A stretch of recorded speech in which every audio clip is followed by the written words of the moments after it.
Behind the Curtain. Part 1. Sarah felt like she was a weed that had sprouted from a small town in Oklahoma. She wasn't particularly tall, but her face was genuinely wholesome, with honest, clear eyes that shone with a stubborn, no-nonsense brightness. Deep down, she carried a confidence unique to small-town folks, a kind of humble but incredibly resilient belief that if you just worked hard enough, you could make a flower grow in the dirt. But Hollywood was a place that ate people. It didn't just eat the meat, it swallowed the bones and then scraped off every last bit of dust from your skin. On this dazzling film set, Sarah was just a lowly script supervisor.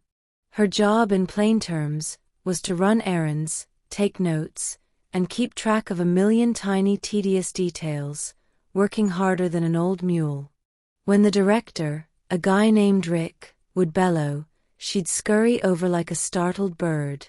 The pride and exhaustion in the actor's eyes, the smell of tobacco from the producer's fingers, all of it mixed with her sweat during the daily grind, seeping into her worn-out, faded t-shirt. She was used to being invisible. Just as she was used to spending her nights alone with a pile of half-written scripts. The occasional distant siren outside her apartment was the only company for her far-off dream of becoming a screenwriter.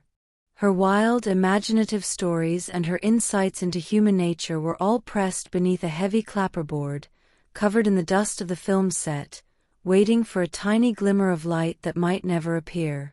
She felt like a fallen leaf in late autumn, ready to be swept away by the wind and vanish into the city's noise without a trace. "Sarah, lights!" The grip shouted, his voice thick with impatience. Sarah responded, her voice raspy like it had been ground by sand. She grabbed a bundle of cables and moved with a quick, steady pace. Those small-town legs of hers were always more nimble than others. It was a gloomy afternoon, and the female lead's emotional scene had been shot over a dozen times, but something was still off. "You've got tears, but you don't have heart. You're acting drained, not enraged." Rick's voice was a heavy drumbeat, pounding the set. The actress's face was flushed red, her eyes filled with tears, her body trembling slightly. Sarah's pen hovered over her notebook. In that instant, a flash of light crossed her vision, as if it split the actress's face and revealed a sharp thorn hidden deep in her eyes. It wasn't despair, it was the "why me?" "I didn't do anything wrong." Anger and frustration simmering beneath the surface from the director's criticism. A buzzing sound filled Sarah's head, like a gush of ice-cold spring water pouring into her skull. She instinctively closed her eyes. When she opened them again, the intrusive, sharp pain was gone, and the actress was still wearing a look of repressed injustice. Sarah thought she was just tired and hallucinating. But that hallucination grew like a weed. Later, she found she could see it easily. A seemingly honest, older props guy would flash a tiny, almost imperceptible smirk when Rick yelled, "That's a wrap."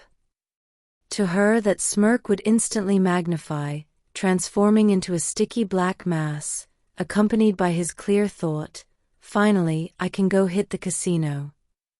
She watched him turn and hurry towards the back lot, his eyes filled with unrestrained eagerness and greed.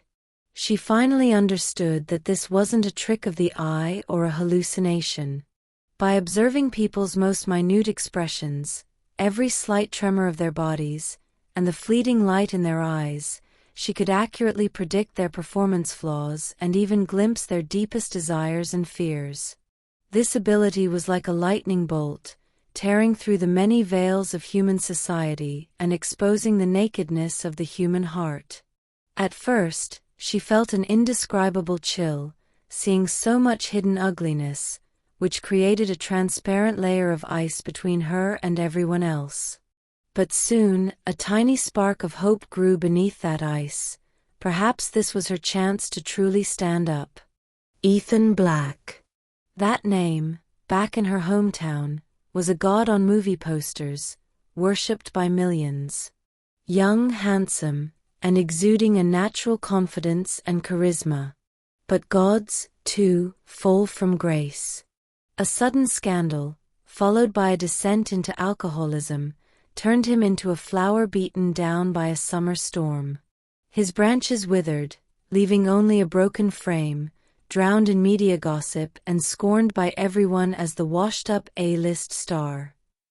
The first day he came to the set, Sarah could smell his thick, alcohol-laced despair. His shirt was wrinkled as if he hadn't changed it in days, his face unshaven, and his eyes had a persistent dark shadow. He looked at people with a tired, indifferent gaze, as if staring at a desolate desert. When his eyes swept over Sarah, he didn't even pause, as if she were just a lifeless prop on the set. Script supervisor. Ethan's coffee. His agent, a sharp, tough woman named Brenda, said in a voice like ice. No cream, extra sugar, make it strong. Sarah rushed to make the coffee. She secretly observed Ethan. His fingers tapped unconsciously on the table, a slight tremor at the tips. Her eyes, which could see into people's hearts, naturally activated. She saw that beneath his despair lay a bottomless fear, the fear of losing everything, the fear of never returning to the top. And even deeper, a self-loathing for being a failure. His body was stiff, and his knee would occasionally twitch, like a wild beast trapped in a cage, roaring silently. She handed him the coffee. Ethan didn't even look up. He took it and drank a large gulp, then frowned in disgust. It's weak. Sarah didn't say a word. She just watched him quietly. She saw the slight tremor in his fingertips caused by alcohol, and the occasional flash of clarity and struggle in his eyes, the inherent pride and unwillingness to give up that belonged to a former superstar. He acted like he didn't care, but deep down, he longed for redemption, to be in the spotlight again and silence everyone who mocked him. Yet he was also terrified, afraid that he had completely exhausted his talent, afraid that he would never be able to seize any opportunity again. Ethan's first scene was a disaster. He was playing a tormented artist, but his performance was like a thin sheet of paper floating on water, hollow and weightless. Rick's face was so grim it could drip ink. Ethan, what are you doing? Are you acting or sleepwalking? Rick's voice was full of anger. Ethan's face was ashen. He clenched his fists, trying to adjust, but the more he tried, the denser the confusion in his eyes became. Sarah stood by the monitor. She saw a look of impending collapse in his eyes. I can't act. I really can't.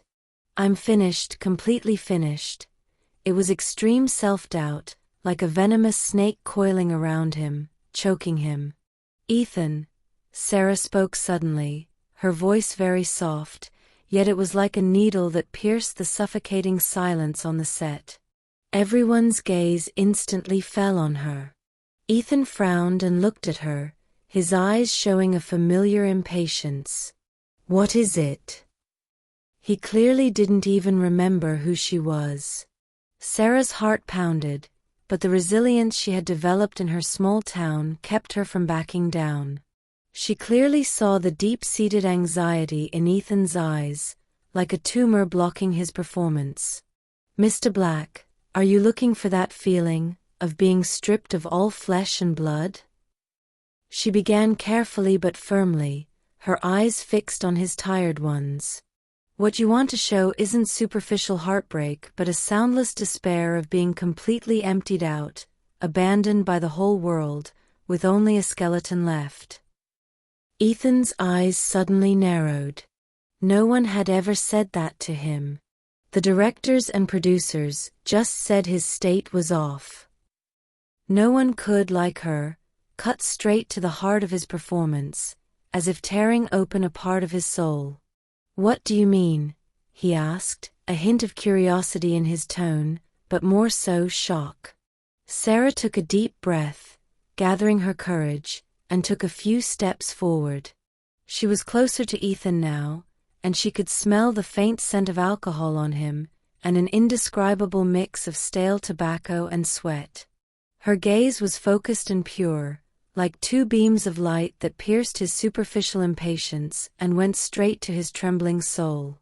"You don't need to act the pain, Mr. Black," her voice was softer, with a calming power. "You just need to feel it. Feel the complete nothingness when everyone has abandoned you, when all the lights have gone out, when even breathing becomes superfluous. Let that nothingness fill your eyes, and let your body language be only the faintest response to that nothingness. Like a withered leaf in the wind, silent, yet truly there." Ethan was completely stunned. The set was silent. A mere script supervisor, daring to instruct a former superstar?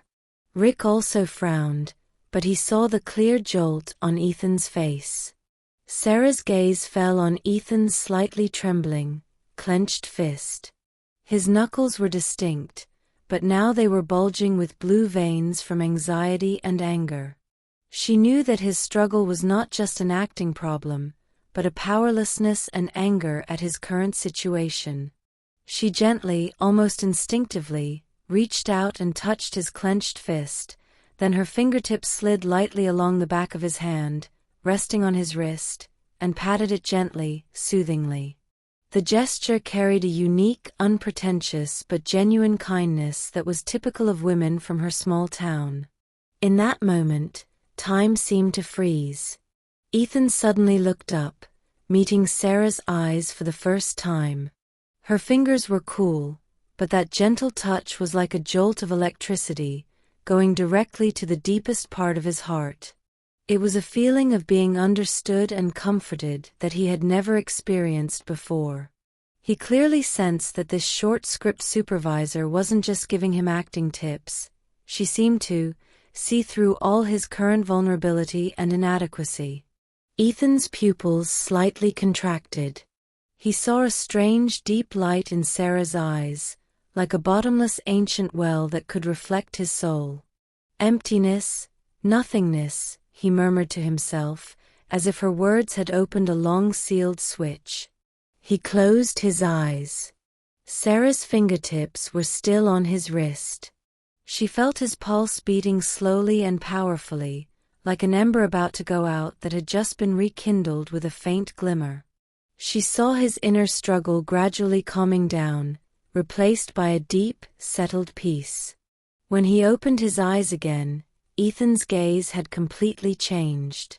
There was no more impatience, no anger, just a deep, unsettling nothingness. He was as if his soul had truly been hollowed out, leaving only a shell. His eyes were blank, yet they held an unnerving power. "Let's do another take." Rick jumped out of his chair, his eyes filled with undisguised shock and excitement. "Perfect. Ethan. That's real despair." The set was silent. Everyone was stunned by Ethan's performance. They had never seen him so immersed in a role, so genuinely showing the character's pain. And Ethan, even after Rick yelled "cut," didn't immediately break character. He slowly turned his head, his gaze sweeping over the crowd and landing precisely on Sarah. His eyes were complex, holding shock and confusion, but more than that, an inexpressible probing. He didn't know how this small script supervisor had done it, but her words, her gentle touch, had truly brought back his long-lost feeling of immersive acting. From that day on, Ethan began to approach Sarah, consciously or unconsciously. At first, he would just casually ask before each take, "Script supervisor Sarah, is there anything wrong with my scene, from your perspective?" His tone still had the arrogance of a superstar, as if it was just a passing question, but his eyes clearly showed a hint of probing. Each time, Sarah would carefully observe him and use her unique method to accurately point out his potential acting flaws or emotional blockages. She never said, "You're acting it wrong." Instead, she guided him with words that touched his deepest pain points, allowing him to feel and understand for himself. Her words always carried the practicality and directness of a small-town person, no beating around the bush, but they went straight to the heart. "Mr. Black, this character should be more greedy, shouldn't he?" She looked at him as he played a profiteering businessman. "But your greed is only in your eyes. Have you ever thought that when a person is completely swallowed by desire, their fingertips, their every breath, will carry that sticky air of wanting to devour the whole world?" Ethan tried to adjust, and then he found that when he incorporated the sticky desire Sarah talked about into his performance, the businessman instantly became three-dimensional and repulsive, even with a chilling hint of lust. He felt a strange thrill, as if Sarah's words were a knife that had sliced open the most secret corners of his heart, forcing him to face the dark depths of human nature he had deliberately ignored. Gradually, Ethan's attitude towards Sarah changed. He no longer asked casually but actively sought her opinion. He would give her the script and ask for her help in analyzing the character. Before each take, he would rehearse in private with only Sarah. During each rehearsal, Sarah would watch him with complete focus, her gaze so deep and concentrated that it seemed to penetrate his skin and go straight to his bones and soul. She would gently touch his arm to guide his movements, those touches carrying an unconscious intimacy. She would lightly tap his brow with her fingertip to remind him how to use his eyes. Sometimes, she would even lean close to his ear and whisper a few words only they could hear. During those private moments, the air was always filled with a forbidden tension. It wasn't intentional on her part, but her ability required her to observe and feel up close to give precise guidance. And Ethan, in these intimate contacts, gradually let go of his guard and arrogance. He found that only in front of Sarah could he truly relax and expose all his vulnerability and inadequacy. Her gaze made him feel seen, but also accepted, as if a warm and steady hand was holding up his soul from falling. He tried to resist this feeling because he was a proud person. He was used to being worshipped, not to being seen through and guided by a small-town girl. But whenever he resisted, his acting would immediately revert to its previous impatience and emptiness, and that feeling of powerlessness would swallow him again, drowning him like a tidal wave. Sarah also noticed Ethan's change. He was no longer cold and disdainful. He began to develop a subtle dependence on her, like a person sinking in mud who has grabbed a lifeline. After one shoot, Ethan leaned back in his chair, exhausted, watching Sarah skillfully taking notes. "Sarah," he suddenly said, his voice a little hoarse, like it contained shattered stones. "You are the most special woman I've ever met." The pen in Sarah's hand paused, and she looked up at him. Her eyes were clear, without any hint of coyness. He gave a self-deprecating smile, with a touch of fatalistic helplessness. "I never believed in fate before, but you're like someone who can slice open my heart. You're not just my script supervisor, you're my real mastermind." The title mastermind made Sarah's heart tremble slightly. She knew this meant Ethan's recognition of her, and that her talent was finally being seen. In this special guidance relationship, she also saw the pure, deep passion for acting that was buried deep within Ethan. The intimacy of being seen through quietly spread between them, carrying a forbidden and dangerous attraction. She looked at Ethan. His once arrogant eyes were now filled with dependence and trust in her. It was an exchange of power. She used her insight to give him a chance at rebirth, and he, with his status as an A-list star, began to push her from the dust behind the scenes to the forefront. This relationship was complex and tempting, a professional mutual achievement and a deep collision of souls, like two lonely planets in the dark, attracted to each other, trying to get close for warmth. However, she also knew that this light would eventually attract prying eyes and jealousy from the shadows. And that would be the deeper predicament she was about to face, like an endless night quietly descending. Indeed, the peaceful days didn't last long. As Ethan's scenes went smoother and his condition visibly improved, some unseen whirlpools began to form quietly. The first to notice the abnormality was Brenda.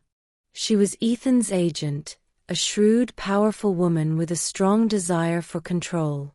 She wasn't the type to get by with a pleasant attitude. Her methods were ruthless, her eyes sharp, like a lioness smelling blood. She had an almost fanatical need to control Ethan, seeing his comeback as her own achievement. Sarah, this suddenly appearing mastermind, was undoubtedly a thorn in her side. The first time Brenda truly looked at Sarah was after Ethan once again perfectly delivered the emotion the director asked for. She stood behind the monitor, her eyes like ice blades, scraping across Sarah's overly delicate face. Sarah felt that malevolent gaze, and her heart felt cold, as if wiped with a damp cloth. She saw Brenda's mind, like an invisible net, spreading toward her. What kind of black magic is this little girl using? Ethan is listening to her? If this were my turf, I'd make her pack her bags and leave sooner or later. Script supervisor Sarah, Ethan's been doing well lately, Brenda said with a smile, but the smile was like sunlight on a knife's edge, making one's eyes hurt. She walked over, her perfume thick and pungent, as if to repel all scents that weren't hers. Sarah replied, "Mr. Black has the talent, it's just that before." "Before was before, now is now," Brenda interrupted, her eyes darting toward Ethan with a possessive look. "Ethan was born to do this. No one can replace him. As for being a script supervisor, it's better to be down to earth and not think about things you shouldn't."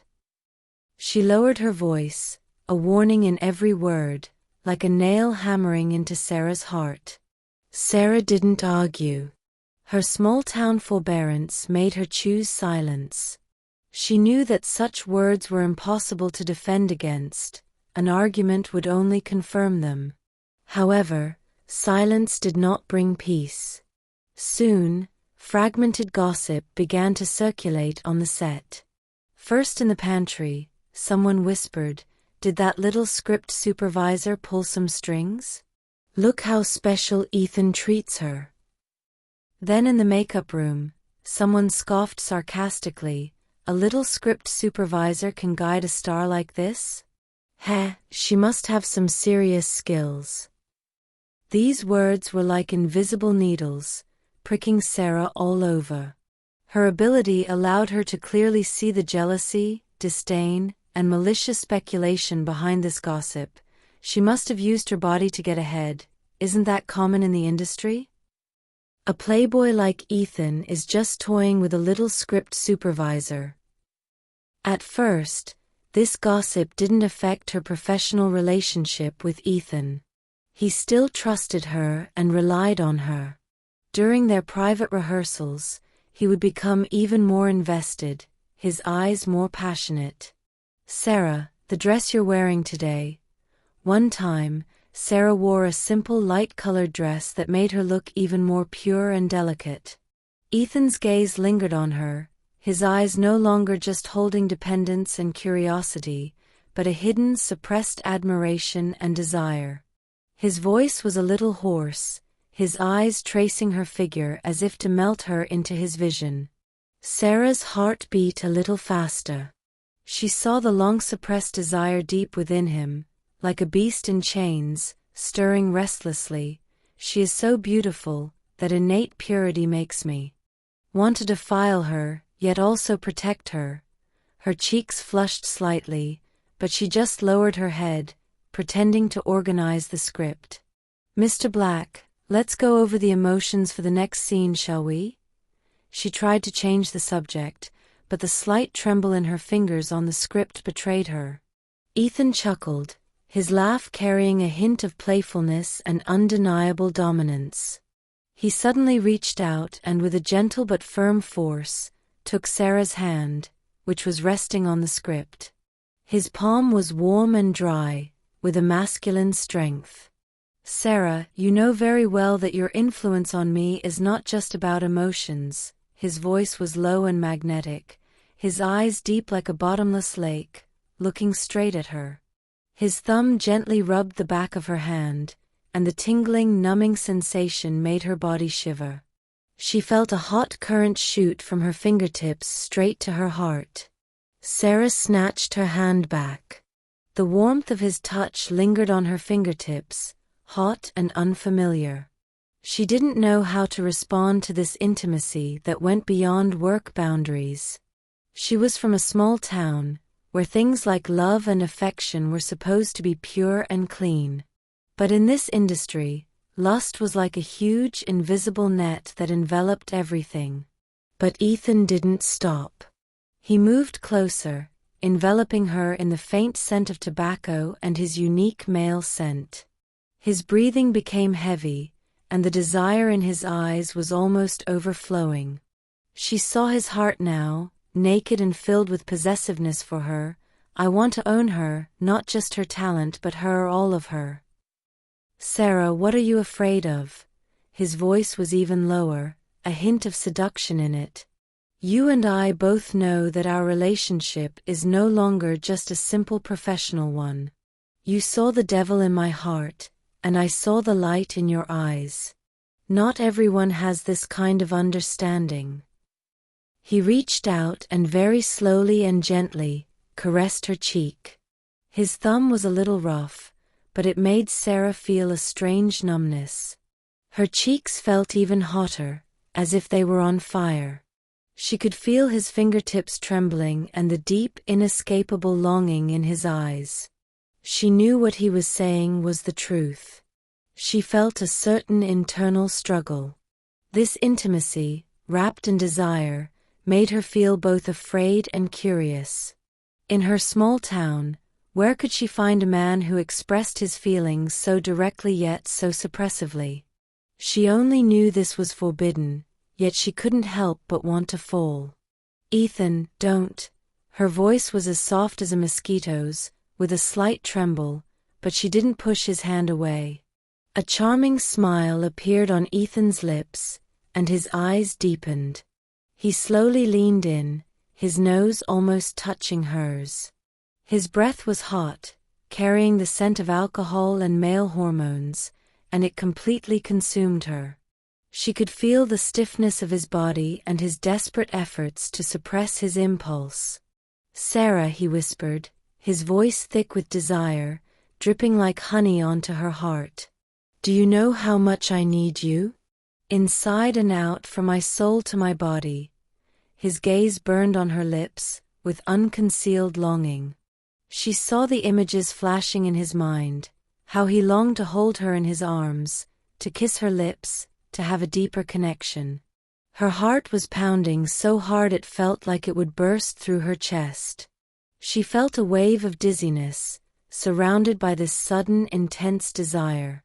She instinctively closed her eyes, her lashes fluttering.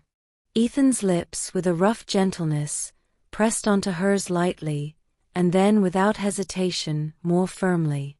It was a kiss of exploration and conquest. His lips and tongue played with hers, testing her, and then moving in unreservedly. Sarah felt a shiver she had never experienced. Her mind went blank. All she could feel was the force of his kiss and the safe yet dangerous scent of his body. She felt the warmth of his tongue gently sweeping inside her mouth, a hint of seduction. She responded instinctively. Although she had never had such an experience, a primal longing seemed to be awakened deep within her. His hand slid from her cheek to her neck, then down, gently caressing her collarbone, and finally resting on her waist. His fingers trembled slightly, yet they held an undeniable dominance, gently tightening to pull her closer to him. She could feel the heat of his body, the burning temperature almost scorching her through her clothes. Sarah, he whispered her name hoarsely, a lustful murmur that made her entire body go weak. Her body was tense, yet she couldn't help but lean into his embrace.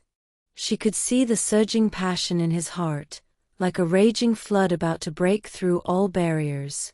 But in that most intimate moment, Brenda's voice suddenly came from outside the door. Ethan, are you in there? Rick needs you urgently. The air instantly froze.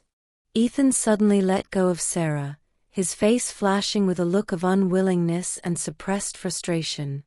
He quickly straightened his clothes, the desire in his eyes instantly pushed down, replaced by a trace of annoyance. Sarah's heart was still racing. Her cheeks were burning, and her lips were a little swollen. She lowered her head, not daring to look into Ethan's eyes, afraid he would see the leftover lust and confusion in hers. "I'm coming," Ethan said in a low voice. He then glanced at Sarah, a look that contained so much: desire, apology, and a powerless compromise. He said nothing else, turned, and strode out of the room. Sarah stood alone where she was. The room still held Ethan's scent and the lingering, forbidden temptation. She felt dizzy, unable to tell if the intimacy she had just experienced was real or a dream. She knew that from this moment on, their relationship had completely changed. To be continued.